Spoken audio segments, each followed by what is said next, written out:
Hello friends, কেমন আছেন সবাই? আশা করছি সবাই ভালো আছেন। আজকে নতুন একটি রেসিপি নিয়ে চলে আসলাম।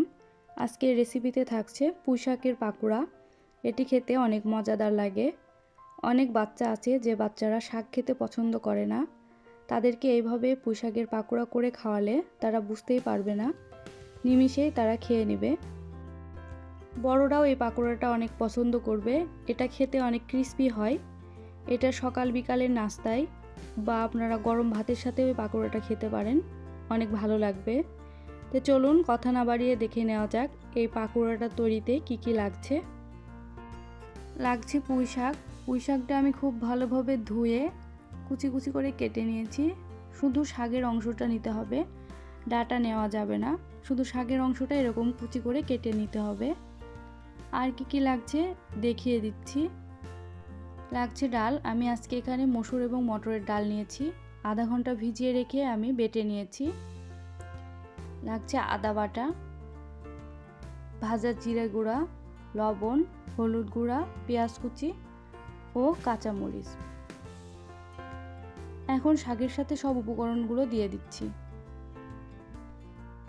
দিচ্ছি ডাল।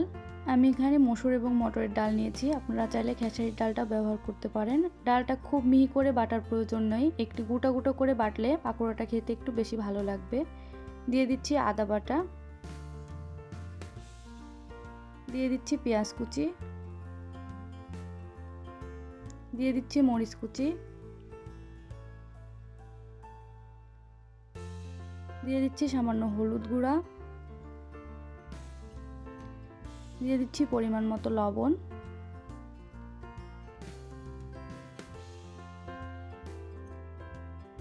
দিয়ে দিচ্ছি ভাজা জিরা গুঁড়া। সব কিছু এখন খুব ভালোভাবে হাতের সাহায্যে মাখিয়ে নেব। মাখানোর কাজটা একটু সময় নিয়ে খুব ভালোভাবে করতে হবে।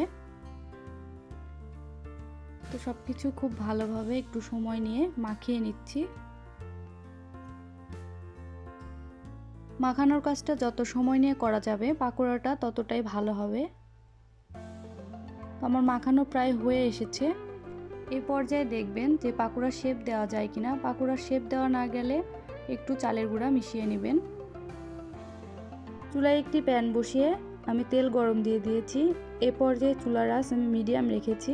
যে কোনো পাকোড়া ভাজার সময় চুলার আঁচ অবশ্যই মিডিয়াম রাখবেন। পাকোড়াগুলো আমি এক এক করে দিয়ে দিচ্ছি। পাকোড়া ভাজতে চুলার আঁচ একটু কমই লাগবে।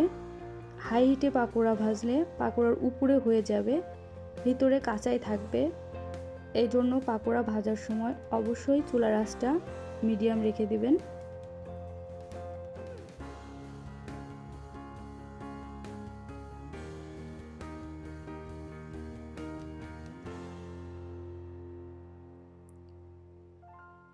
পাকোড়ার এক পাশে হয়ে গেলে উল্টিয়ে দিতে হবে। তো আমি এখন উল্টিয়ে দিচ্ছি।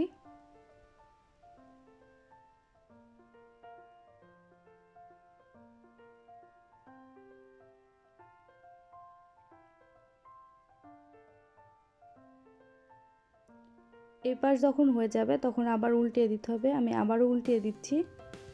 একইভাবে 2-3 বার উল্টে পাল্টিয়ে পাকোড়াগুলো ভেজে নিতে হবে।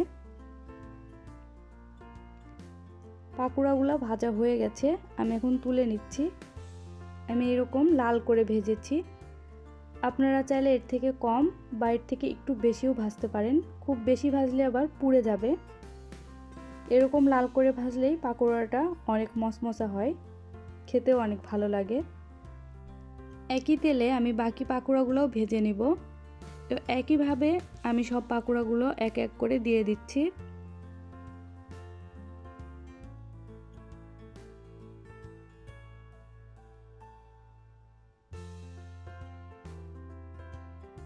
উল্টিয়ে দিচ্ছি, এক পাশ হয়ে গেছে।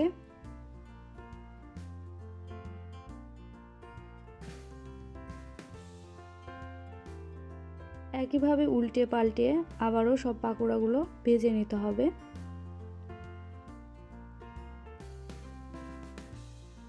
পাকোড়াগুলো প্রায় হয়ে গেছে, আমি এখন তুলে নিচ্ছি।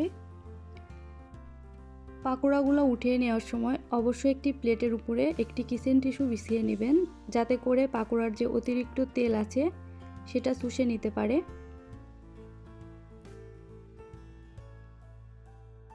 তৈরি হয়ে গেল আমার মজাদার পুঁই শাকের পাকোড়া। এই পাকোড়াটা খেতে সত্যিই অনেক মজাদার লাগে।